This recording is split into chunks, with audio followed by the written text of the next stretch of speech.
For Fallout Friday this week, we have one of the older promo models from a previous wave of Wasteland Warfare, the Mechanist. I decided to go ahead and finally get around to painting them as it's costume season, so it seemed appropriate. So I have some pretty nice details. They're wearing basically a Protectron body as a chest piece almost. They got the W on the forehead. It's kind of a bit hard to see. Some nice details in and out of the blade they're carrying. And the base is kind of a SEAL, United States of America Robotics Technology Facility. So like something that would be in the floor of the facility. You find them in Fallout 3. That said, it is a pretty basic scheme that I'm going to go with. We've got black for the underalls and then gray for all the metallic pieces. We'll be hitting a bit of color for the computer screen there. And then that should about cover it. There'll be a couple brass bits here and there. There's a bit on the chest that's practically impossible to see. And then maybe the gubbins on the shoulder and the earpiece and the M are all picked out as well. So we'll go with that. For the eyes, let me take a look real quick.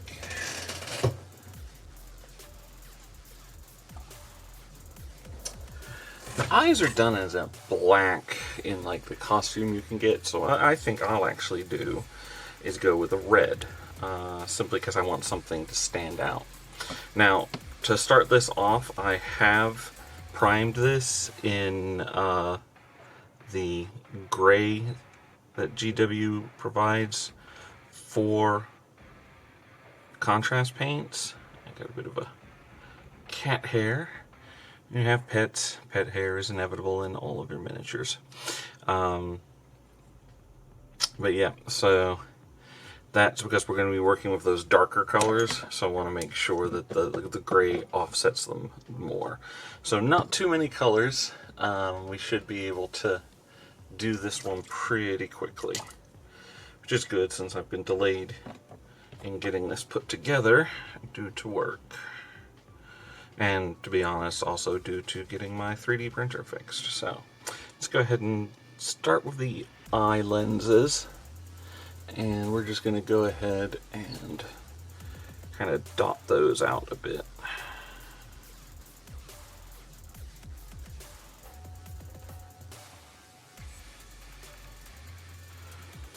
Just looking to get a bit of color on them.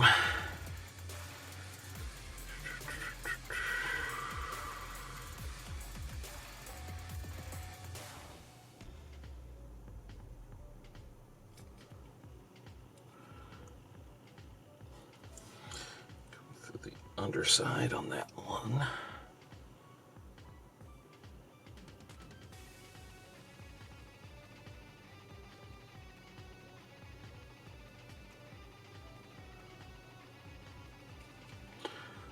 Alright.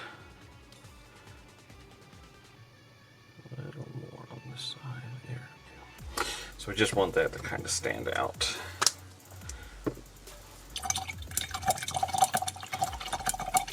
Now, for other small details, I'm going to hit the LCD screen.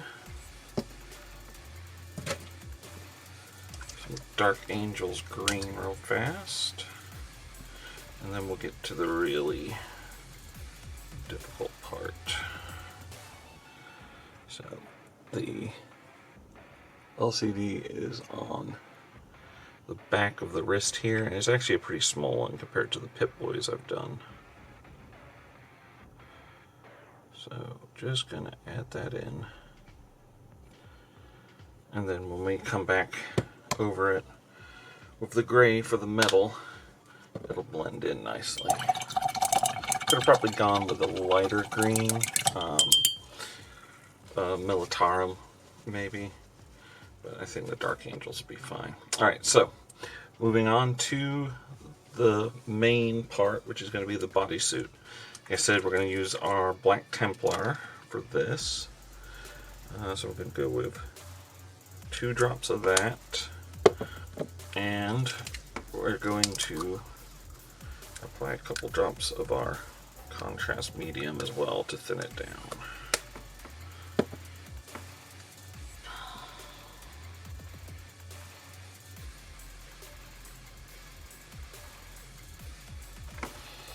Okay, and we're just going to start on the back of the model just to make sure I like the look of it going down. Yeah, looks fine. They got this coil of wire, so that's another opportunity to add a spot of color in what will otherwise be a fairly monochromatic paint job. So anytime you have something like that, be sure to leave it. Now on with the show.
Alright, so that's the undercoating done.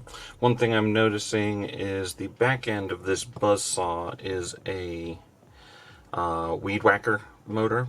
So I'm going to hit it with a darker red than I used for the eyes, just to kind of pick out that engine real quick.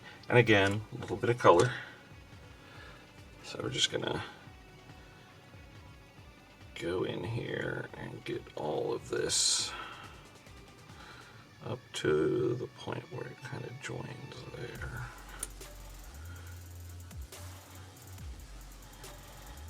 Everyone's seen those weed whacker trimmers that have the red motor. May even be a small lawnmower one, but they're usually red, so this should tie in quite nicely.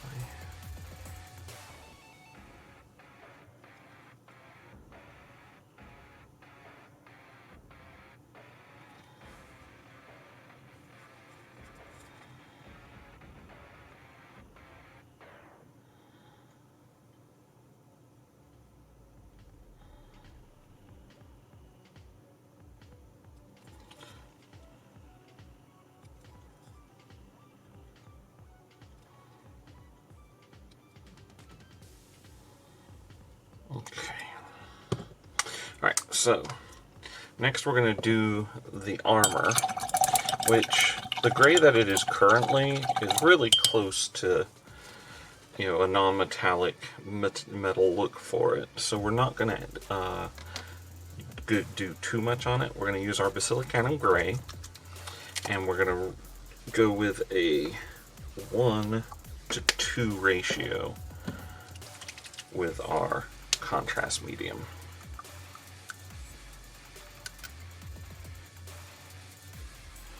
And this should produce a very light gray highlighting.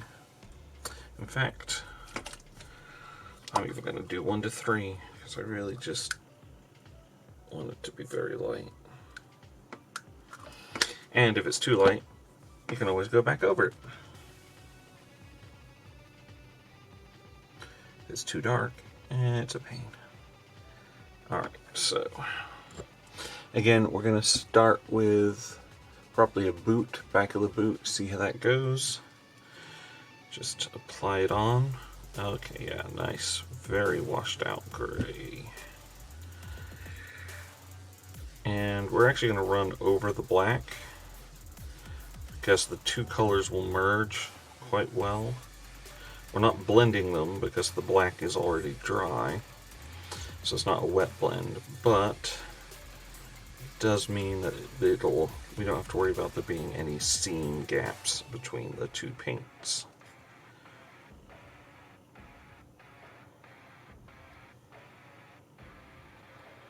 Okay, that's exactly how I want that to be.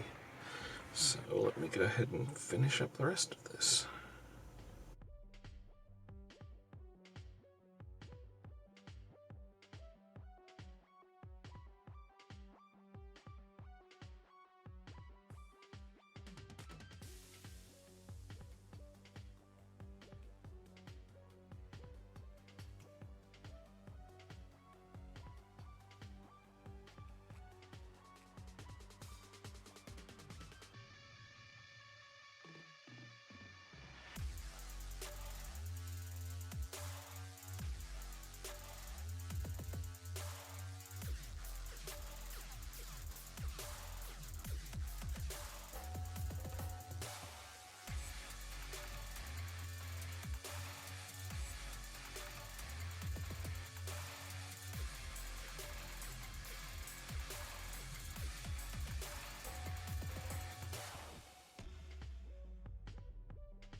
Okay, so as we can see, it's really coming together quite nicely.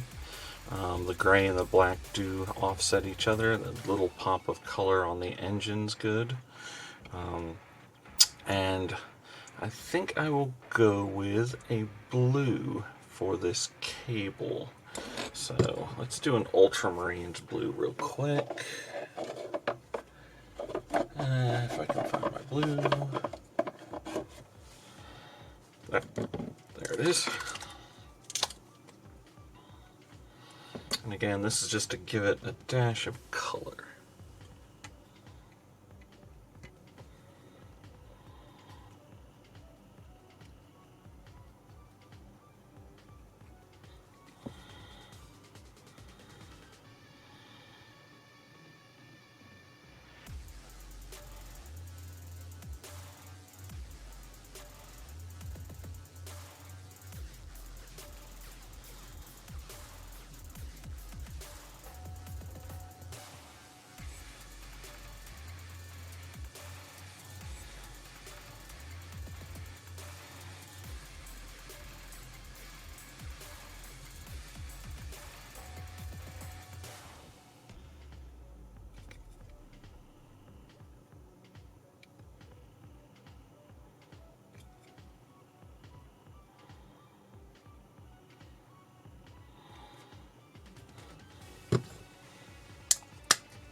So that blue is there now. I like to think that, you know, they're just keeping a coil of wire instead of rope, just to add that little bit of character to them.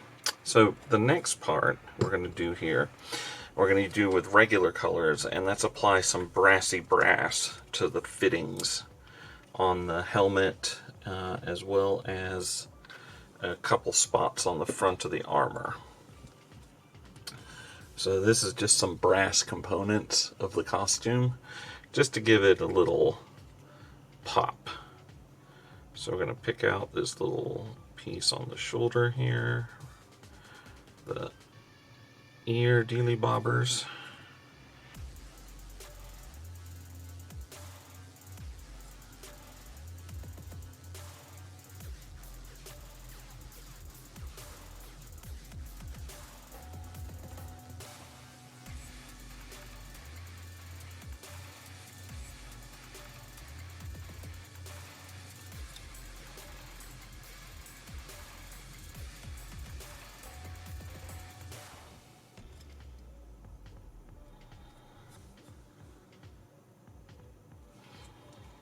There's a plug that's high up on the right side. It's basically covered by this arm here, but you can see a very small bit of it.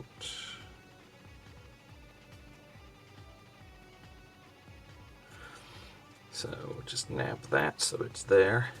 And then the W, or the W, the M on its forehead.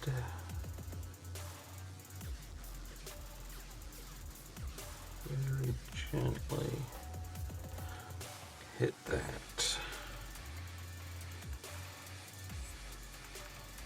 Now obviously that's super bright, so we're going to tone that back down again with our gray, and since it's had a chance to dry out a little, I'm just going to add a single drop back to thin it out again. Remember, contrast paints dry just as much, if not more so, than the others. And so we're just kind of going in here. I don't need a lot on the brush. I'm just going to hit the... I'm trying to tone it down, but there we go. Kind of slather it on a bit. Just because that color, the brass isn't designed to take contrast as well as the gray primer we used.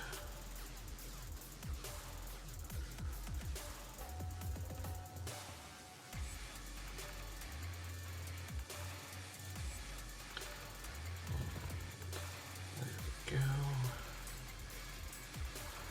Okay. And that is basically done. We can go ahead and tone down this red with some more of our gray. There we go. Bring it more in line with the rest of the staff so it doesn't stick out quite so much.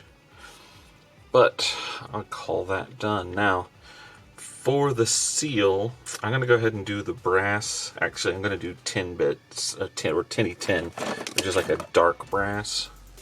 So that'll be the entire base, except for the corrugated metal sheets. Those I will do up in a bolt gun metal, or as dark a metal as I can find, and apply some rust wash over it, and then seal it, and we'll see how it looks. Okay, as we can see, we're all set here. That kind of dark brass really looks nice on the base. I gave it a black wash so it's picked out all the recesses. If it had any raised detail, I might use the brighter brass on it as well for a dry brush, but it's all recessed, so the black wash really picked it up. Those corrugated metal slabs have a bit of rust on them, so they're good. And Yep, just overall really pleased with how simple and good this one came out. Alright, so that's it for this week. Next week, I think we're going to go ahead and tackle the original promo and knock out the Nuka-Cola girl. Paint scheme will be almost identical to the Zeton, because it's all whites and reds. But we'll see if we can come up with a bit more fun with it.